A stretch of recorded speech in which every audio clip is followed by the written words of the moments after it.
MCD में भी ये कमजोर पड़ रही थी, इसलिए एमसीडी के इलेक्शन टाले जा रहे थे। लेकिन एमसीडी में भी अगर मजबूत हो सकते हैं इस वक्त दलित समाज, और मैं फिर बार बार कह रही हूँ कि दबा कुचला समाज, मुस्लिम समाज, दलित समाज अगर एक साथ हो जाए एमसीडी में भी भारी बहुमत ईवीएम पर लगातार आवाजें उठाते रहो कि हम जब भारत के लोग जाए ले निपट गवा रहे हैं अंगूठा छापे, तो भैया हम अंगूठे से ही आएंगे, हमें बैलेट पेपर चाहिए, हमें नहीं चाहिए मशीन। सरदारों का जत्था गुजरात पहुंचा है, जो चीख के कह रहा है ओए बावले मत बना, पंजाब में हमें बावला बनाकर आया है। तो ये मीडिया नहीं दिखाएगा, वो वीडियो वायरल हो रही सोशल मीडिया पे, लेकिन मीडिया ही दिखाएगा केजरीवाल जीत रहा है। केजरीवाल मानती आप परमहंस है तो ये कह दो, जो इंसान दूसरे इंसान को मारने की बात करता है, तो अगर कोई इंसान एक इंसान को मारता है तो उसने इंसानियत का कत्ल करा, तो वो तो इंसान ही नहीं है। अब आप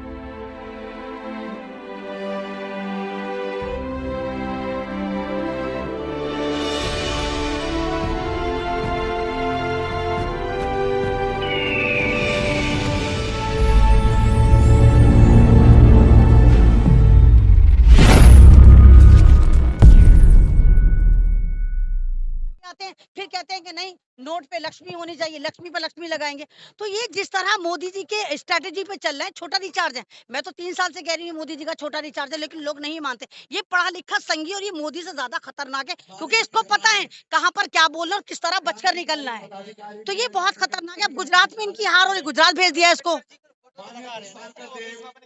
नहीं, अगर आप नहीं, आप एक बात बताइए, आप पंजाब में तो अम्बेडकर जी को लगा रहे हैं, लेकिन जो अम्बेडकर जी की 22 प्रतिज्ञा की बात कर रहा है, वो सेरेमनी ले रहा है, आप उसको मंत्री पद से हटाए दे रहे हैं और कह रहे हैं कि सार्वजनिक माफी मांगो कि हमने हिंदू धर्म का अपमान करा। एक बात बताइए, मैं मुस्लिम समाज से हूँ, मैं अपने धर्म की इज्जत करूंगी। अगर दूसरे धर्म में कोई चीज मुझे सही नहीं लगती या मैं संविधान को मानती हूँ, तो मैं माफी क्यों मांगू? तो यहाँ पर भी भीमराव अम्बेडकर का मजाक उड़ाएंगे तमाम के तमाम। ये तो भारत के साथ ट्रेजेडी है कि तमाम केजरीवाल अपने मंत्रियों के साथ खड़े हो जाते हैं, लेकिन राजेंद्र पाल के साथ खड़े नहीं। कौन सा एक मंत्री है हमारे इलाके का? सत्येंद्र जैन जेल में है, मनीष सिसोदिया पे आरोप है, उनके साथ तो नहीं, हमारे इलाके का एमएलए अमानत 12 दिन जेल में रहकर आया। किसने ट्वीट करा? कुछ नहीं करा, कुछ नहीं करते, किसी के साथ नहीं खड़े रहते। ये किसी के साथ? भाई मैं बनी हुई थी वहाँ पे, मैं वहीं रहती हूँ, ओखला की रहने वाली हूँ, मैं आवाज उठा रही थी, कोई नहीं थे। निकलने के बाद ट्वीट भी नहीं करा। तो ये साथ नहीं है, ना ये मुसलमानों के साथ है, ना ये दलितों के साथ है, ये सत्ता के साथ है। ये भी बिल्कुल उसी नैरेटिव पे चल रहे हैं कि ये उद्योगपतियों को अपने साथ ले रहे हैं। तो ये सारा ड्रामा है। जिस तरह गुजरात में आप देखिए कि एक के बाद एक इनके मंत्री बीजेपी में चले जा रहे हैं, लेकिन नैरेटिव ये सेट कर रहे हैं कि BJP versus Kejriwal, BJP versus Kejriwal. Kejriwal Gujarat में भी मुंह की खाएंगे। और आप देखिए, शायद आप लोगों को नहीं पता, कल सरदारों का जत्था गुजरात पहुंचा है, जो चीख के कह रहा है ओए बावले मत बनाए, पंजाब में हमें बावला बनाकर आया है। तो ये मीडिया नहीं दिखाएगा है, वो वीडियो वायरल हो रही सोशल मीडिया पे, लेकिन मीडिया ही दिखाएगा केजरीवाल जीत रहा है, केजरीवाल जीत रहा है, केजरीवाल जीत रहा है। क्योंकि अब सोशल मीडिया भी कहीं ना कहीं गुलाम होता जा रहा है। कुछ ना कुछ इनको पार्टियां खरीद लेती है और वो उन्हीं का नैरेटिव, उन्हीं का एजेंडा जाकर दिखाना शुरू कर देते हैं। संत धमकी दे रहे हैं, ये तो परमहंस है, माने जाने माने अयोध्या के संत हैं। मैं तो उनको इंसान ही नहीं मानती। आप परमहंस है तो ये कह दो, जो इंसान दूसरे इंसान को मारने की बात करता है, तो अगर कोई इंसान एक इंसान को मारता है तो उसने इंसानियत का कत्ल करा, तो वो तो इंसान ही नहीं है। अब आप चोला पहन के बैठ जाओ, चाहे मस्जिद का इमाम बन जाओ, चाहे आप मंदिर के जाके महंत बन जाओ, अगर आप किसी को मारने की, उसकी मुंडी उतारने की बात करते हो, उसकी गर्दन काटने की बात करते हो, आप इंसान भी नहीं हो। महंत तो बहुत दूर की बात है। धर्म की रक्षा नहीं कर रहा है, वो धर्म की अफीम चटा के, धर्म का धंधा चला के दलितों को और मुसलमानों के अंदर खौफ और हरास पैदा करने की कोशिश करेंगे। देखो दलितों, तुम आज भी गुलाम हो, बेशक तुम पढ़ लिख गए हो, बेशक संविधान देने वाले तुम्हारे भीमराव अम्बेडकर रहे हो, लेकिन आज भी हम तुम्हें पैरों की जूती के बराबर समझते। वो ये मैसेज देना चाह रहे थे। आप गर्दन उतार नहीं, आप गर्दन उतार के किसको सम्मान दे सकते हैं? आप किसी की नहीं, प्रधानमंत्री की तो बात ही मत करिए। वो कभी वस्त्रजीवी बन जाते हैं, कभी जुमलाजीवी बन जाते हैं, कभी वो तो बिल्कुल ऐसे हैं कि भारत में आज तक कोई मदारी प्रधानमंत्री नहीं आया। ये पहला ऐसा चटपटा प्रधानमंत्री जो चुटकुले सुनाता रहता है, जिसमें अब लोगों को हंसी भी नहीं आती, अफसोस होता है। नहीं, राजेंद्र पाल गौतम ने क्या कहा? उन्होंने कहा कि हम बाबा साहब अम्बेडकर की 22 प्रतिज्ञाओं की शपथ लेते हैं। वहाँ देवी देवताओं का अपमान कहा गया? भीमराव अम्बेडकर ने आपको निकाला, आपको पढ़ना सिखाया, आपको पहनना सिखाया, आपके खाने के लिए फाइट करी। तो वो उन्होंने कौन सा धर्म अपनाया था? बौद्ध धर्म अपनाया था। अगर वो बौद्ध धर्म की तरफ दलित लोग जा रहे हैं तो ये कौन होते हैं आपको? अगर हम भारत संविधान से चलता तो मेरा संविधान मुझे इस बात की इजाजत देता है मैं जिस मर्जी धर्म को जाकर अपनाऊं, जिस मर्जी धर्म को जाकर त्यागी हूं। तो ये कौन लोग होते? क्योंकि इनको पता है कि इनका धंधा चौपट होने वाला है। भाई बच्चा हम पैदा करें, नाम ये रखेंगे, मकान हम बनाए, गृह प्रवेश ये करवाएंगे।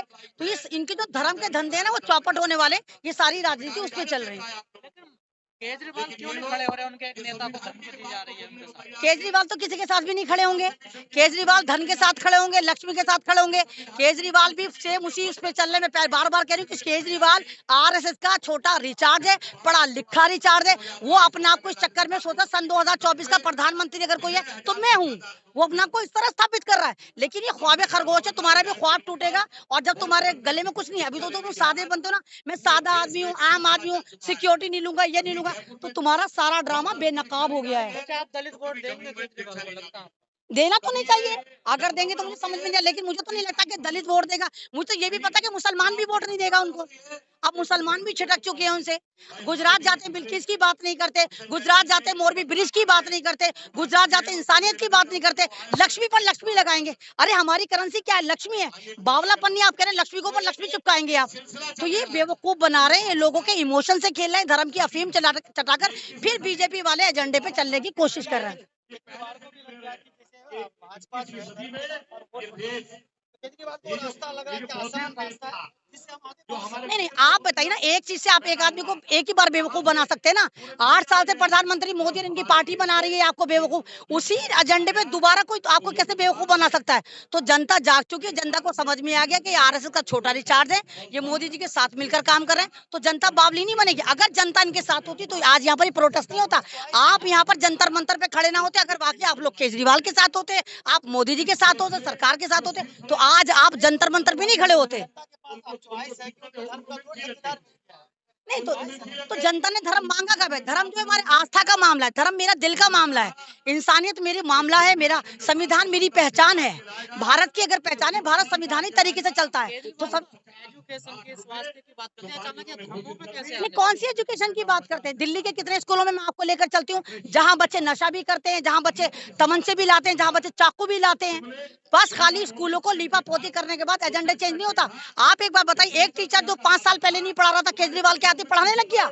टीचर बदले तो इन्होंने सिस्टम कैसे चेंज करा? इन्होंने सिर्फ बेवकूफ बना के सिस्टम चेंज करा है, वीडियो बना कर दिखा दिया। नहीं तो आपको मैं ओखला के स्कूल में लेके चलूं, बदरपुर के स्कूलों में लेकर, जिन स्कूलों में कहेंगे आप मेरे साथ चलिए, मैं आपको दिखा दूं वहाँ के स्कूलों में क्या होता है। आराम से नशा बिकता है, आराम से टीचर नहीं जाते हैं। भ्रष्टाचार खत्म करना है, उनके नेता भ्रष्टाचार में लिप्त नजर आ रहे हैं। तो वो एक एजेंडा लेकर चले थे, आम आदमी पार्टी। उन्होंने आम आदमी के विकास को बेचा। लोग बेवकूफ बन गए कि आम आदमी कह रहा है। नहीं तो मोदी जी भी तो आपको 15 लाख जॉब लेकर आए थे, 15 लाख खाते में लेकर आए थे, 2 करोड़ जॉब लेकर आए थे। तो उसी एजेंडे पे ये चले। आप ही देखिए ना, जिस वक्त अन्ना हजारे ने मूवमेंट शुरू करा था, उससे 2 साल बाद बीजेपी सत्ता में आ गई थी, आई थी नहीं, फिर केजरीवाल आ गए। तो ये आगे पीछे दोनों के दोनों एक ही एजेंडा लेकर चले थे।